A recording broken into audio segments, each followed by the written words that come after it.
اس وقت افغانستان کی صورتحال آپ کے سامنے ہے. افغانستان کی اکنامک پولیٹیکل سچویشن اور اس کے ساتھ ہی ہیومن رائٹس سول لبرٹیز کے ایشوز ہمارے سامنے موجود ہیں. میں افغانستان کی سیاست یا سیکیورٹی کے بارے میں زیادہ باتیں نہیں کرنا چاہتا, لیکن امیگریشن کے حوالے سے انتہائی کنسرننگ ایشوز ہمارے سامنے آ رہے ہیں.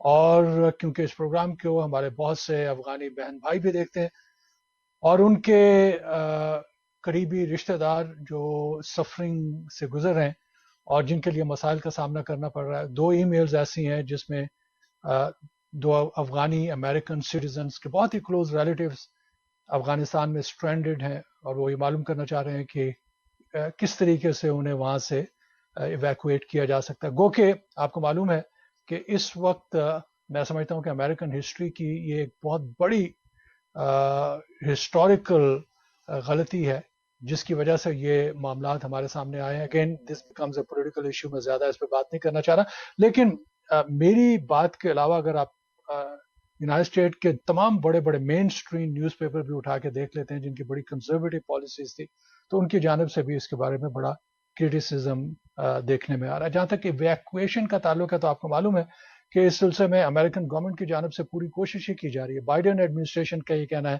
کہ ہم تقریباً 165,000 لوگوں کو وہاں سے ایویکویٹ کر چکے ہیں. وہاں سے ان کا انخلا ممکن ہو سکا ہے, وہ نکل آئے ہیں, اور اس میں سے اپروکسیمیٹلی بتایا جا رہا ہے کہ 6,000 امریکنز بھی شامل ہیں. لیکن اس کے ساتھ ہی جہاں تک امیگریشن کا تعلق ہے, خاص طور پہ ایسے لوگ کہ جو وہاں پہ اسٹرینڈڈ ہے اس وجہ سے کہ کئی لوگ اپنے امریکن پاسپورٹ گم کر چکے تھے یا ان کے گرین کارڈ چوری ہو گئے یا پاسپورٹ چوری ہو گئے. ایک بڑا عجیب وہاں پہ ماحول پیدا ہوا تھا, اور اب وہ لوگ وہاں سے نکل نہیں سکتے کیونکہ ان کے پاس کوئی بھی آئیڈینٹیٹیز وغیرہ نہیں ہے. گو کہ امریکن گورنمنٹ کی جانب سے یہ ایشورنس دی جا رہی ہے کہ جو نیبرنگ کنٹریز ہیں وہاں پہ ان کے پیپر ورک وغیرہ پروسیس کیے جا سکیں گے. اس سلسلے میں قطر دوحہ میں انہوں نے ایک فیسلٹی وغیرہ جو ہے وہ بنائی ہے. لیکن اب کوشچن یہ ہے کہ جو لوگ افغانستان میں اسٹرینڈڈ ہیں وہ قطر کیسے جائیں گے, دوحہ میں کیسے جائیں گے.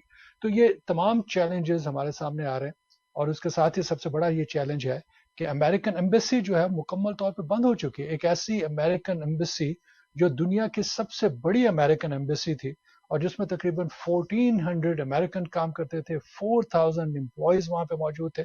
تو یہ کیسی پیس نیگوشیشنز ہیں, یہ کیسا امن کا معاہدہ کیا گیا کہ جس میں امریکن گورنمنٹ جو ہے اپنی ایمبیسی بھی بچا نہیں سکی اور اپنی ایمبیسی کو بھی وہاں پہ کنٹینیو نہیں کر سکی. تو یہ کیا بات, یہ تمام باتیں ان پہ نیگوشیشن ہوئی تھی, اور اگر نیگوشیشن ہوئی تھی تو کس کی جانب سے اس کی وائلیشن ہو رہی ہے, اس کے بارے میں باتیں لیک ہو رہی ہیں, سامنے آ رہی ہیں. لیکن میرا ایشو جو ہے وہ امیگریشن کا ایشو ہے, اور امیگریشن کے ایشو کے حوالے سے سب سے بڑے سوالات یہی ہیں کہ جو لوگ وہاں پہ پھنسے وہ کیسے نکلیں گے, اور پھر ایسے افغانی سٹیزن کہ جو امریکہ میں آ چکے ہیں, امریکہ میں موجود ہیں, یہاں پہ وزٹر ویزے پہ آئے تھے, لیکن ان کی بڑی قریبی وابستگی تھی افغانی گورنمنٹ سے اور ان کو طالبان سے خطرات ہیں, تو وہ لوگ کیا کریں گے. تو ان کے بارے میں بھی میں بات کرتا ہوں کہ ان کے کیا آپشن ہو سکتے ہیں.